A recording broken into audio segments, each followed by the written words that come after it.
É hora de entrevista importante no nosso Bastidores CNN. Vamos receber aqui o ministro do Turismo, Gustavo Feliciano, pela primeira vez ao vivo conosco. Tudo bem, ministro? Bem-vindo. Obrigada por essa conversa. Vamos falar um pouquinho sobre as perspectivas, os desafios para o turismo brasileiro. O senhor assumiu o cargo no fim do ano passado com essa missão de expandir o acesso às viagens, consolidar recordes de visitação ao Brasil. Como é que tem caminhado de lá para cá? Ministro, por favor, localize a nossa audiência. Onde o senhor está agora? Oi, Tainá, tudo bem? Uribe, é um prazer estar conversando aqui com vocês. Eu estou agora em Xangai, na China, são exatamente meia-noite. Passamos um pouco da meia-noite, exatamente meia-noite, nesse dia de trabalho aqui que nós estamos participando de uma grande feira aqui na Ásia.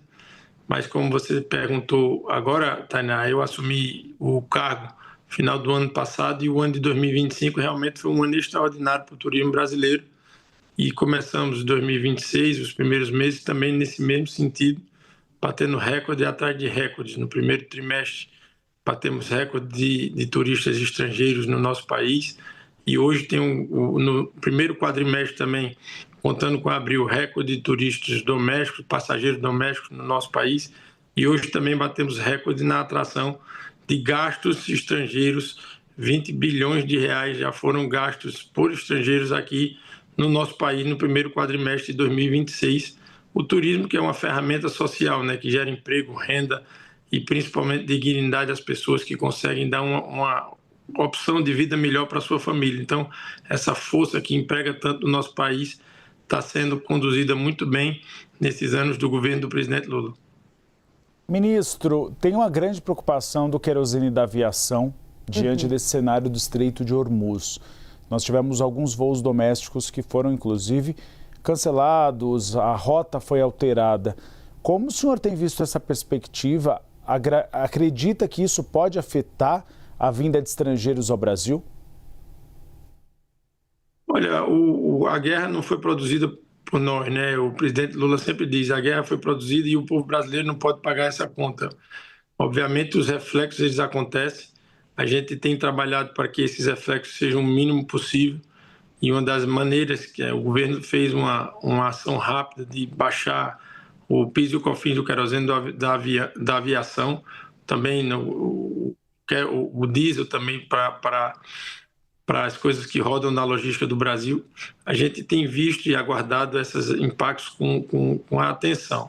Obviamente que também por o Brasil não ter nenhum problema de impacto, ou seja, não estar participando de nenhuma ação dessa, a gente também pode enxergar como um destino e tentar trazer alternativa, o Brasil se tornar uma alternativa para esses turistas e estrangeiros que teriam algum destino desses conflitos. Então, a gente observa com bastante cuidado essa movimentação, espera que isso se resolva logo, mas não deixa de trabalhar as oportunidades para que a gente possa colher frutos no turismo, atraindo turistas estrangeiros. Graças a um trabalho incessante do governo federal, os números de turistas nos primeiros 4 meses de 2026 têm se mantido tão bem quanto foi em 2025. Agora, ministro, teve essa isenção dos vistos, né? Uma medida recente até o dia 31 de dezembro para os chineses também em relação ao Brasil. É uma medida recíproca, né? Como que isso pode influenciar, melhorar os números aqui no Brasil? E eu queria te ouvir um pouco mais sobre essa série de reuniões que o senhor tem buscado aí junto aos chineses. Isso envolve governo, é mais na área do setor privado. Eu sei que o senhor teve também com representantes de aéreas, certo? De empresas, né? Que podem ajudar também a promover o Brasil como destino. Olha, o mercado chinês é sempre sem dúvida nenhuma, um mercado promissor e a gente, né, com a política adotada pelo governo federal de isenção de vistos para o viajante de curta duração, ou seja, o turista chinês adentrar no Brasil, a gente imediatamente fez uma agenda bem proveitosa aqui na China, aproveitando a ITB Xangai, que é uma das maiores feiras turísticas que existem na Ásia, né? Nós fizemos fazer uma agenda não só na feira, na promoção do turismo, nos destinos do Brasil, na feira dos turistas, mas fizemos uma agenda bastante produtiva aqui com a China Easter, que é uma uma grande empresa aérea que tem interesse de fazer um voo, ela já faz aquele voo que vai para Buenos Aires, o voo mais longo do mundo, e eles também têm interesse de fazer um voo direto para o Brasil apenas com uma parada técnica. Estamos em negociação para ver a viabilidade desse voo.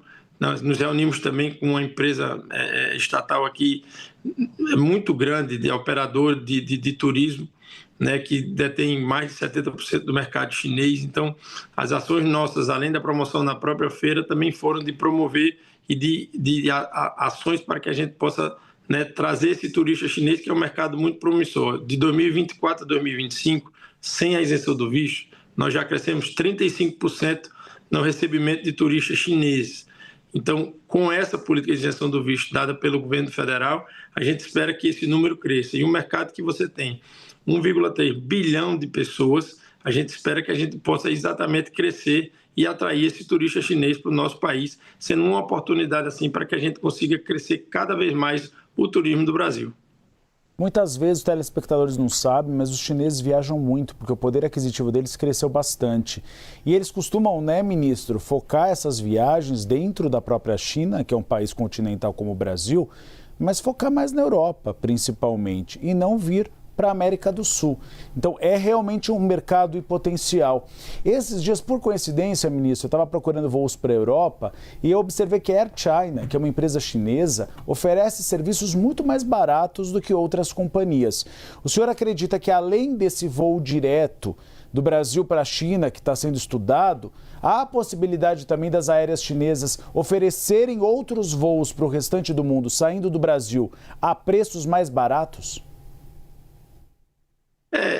As empresas aéreas, elas trabalham em parcerias também, né? Eles têm umas rotas de empresas parceiras. Então, mesmo que a empresa ela não faça o voo propriamente ela mesma, mas ela arruma uma parceria para que o destino seja alcançado. A gente chama isso de conectividade. Então, a gente também trabalha nessa conectividade. É notório que o chinês, ele tem uma atração pelo Brasil. Ele adora as nossas belezas naturais, ele é encantado com a selva amazônica, com o nosso Pantanal, com as cataratas do Iguaçu. Então, esse dado do turista chinês tem crescido muito o interesse e a gente está exatamente nessa visita buscando concretizar para que, como você falou há pouco, esse cidadão chinês que dos últimos anos tem aumentado o seu poder aquisitivo possa, né, praticar turismo que já faz no mundo inteiro e o Brasil como uma grande opção, tendo em vista que ele tem um interesse muito grande pelas belezas naturais do nosso país, além da nossa cultura, né? O chinês também ele atrai muito a cultura dos outros países. Então, eles gostam do nosso carnaval, a gente está promovendo também as festas de São João, que são as festas juninas, o próprio boi de Parintins. Então, tudo isso está dentro desse pacote de divulgação para que a gente possa, com essa política de isenção adotada pelo governo federal, transformar em frutos positivos do turismo no nosso país. Tá certo, ministro. Bom, para finalizar, eu queria entender um pouco, já que a gente ainda não havia conversado aqui, né, junto à nossa audiência, desde que o senhor assumiu, houve alguma demanda específica do presidente Lula? O que ele deseja, né, para esse final de mandato? E se ele tem pensado mais adiante também em programas que possam perdurar por um eventual quarto mandato, quais seriam eles? Olha, o presidente Lula sempre nos orienta a colocar o cidadão no centro das nossas ações. E a gente trabalha para que o turismo, que é uma força motora. Então, o turismo é a sexta cadeia produtiva que mais emprega no Brasil. A gente gera mais de 2,7 milhões de postos de trabalho. Então, o que a gente busca é exatamente fazer essa força motriz da economia do Brasil, que está presente em vários estados, ou seja, nós temos turistas em vários estados e também está presente em todas as camadas sociais. Então, é uma força de inclusão social através da economia do turismo. O presidente nos orienta que a gente permaneça nesse crescimento, que a gente possa, né, fazer com que esses números continuem altos, mas que a gente possa incluir o cidadão. Então, as ações do Ministério do Turismo são focadas exatamente no crescimento do turismo, mas também sem esquecer o lado social. Então, no mês de março, nós lançamos o Guia para as Mulheres que Viajam Só, atendendo uma necessidade para proteger as nossas mulheres que têm um desejo de viajar só. Preparamos também, depois de uma pesquisa, uma cartilha para receber turistas neurodivergentes, que é muito importante no nosso país.